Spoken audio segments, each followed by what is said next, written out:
پښتو فولکلور. بسم الله الرحمن الرحیم.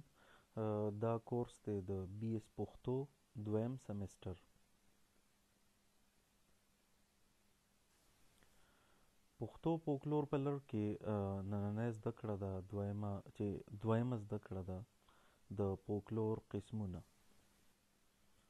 د فولکلور قسمونو په حواله د موضوع او معنا په لحاظ د فولکلور درې غټ او مشهور قسمونه دي: مادي نان وربل یا غیر لفظي فولکلور، دویم نیم مادي سیمی وربل فولکلور، دریم غیر مادي یعنی وربل معنوي یا لفظي فولکلور. د فولکلور په قسمونو کې لومبنی مادي نان وربل یا غیر مادي فولکلور په حواله لږ زده کړه کوو.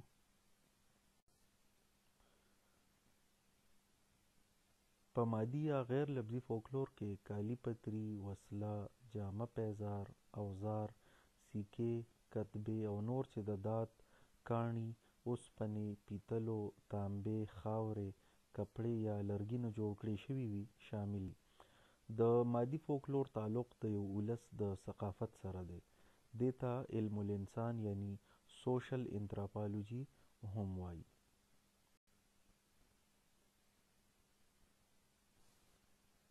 نیم مادي یا سیمی وربل فولکلور، دې ته نیم لفظي فولکلور هم وایي.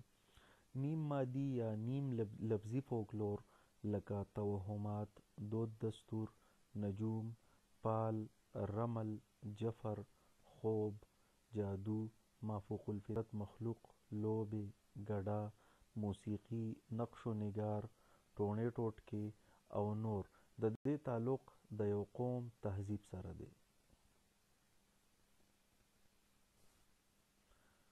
د فولکلور دریم قسم دی غیر مادي یا وربل یعنی معنوي یا لفظي فولکلور، لکه قیصې، رومانونه، داستانونه، افسانې، سندرې، متل، اړ، محاورې او نور په دې کې شامل دي. د دې تعلق شفاهي، زباني یا غیر تحریري ادب سره دی.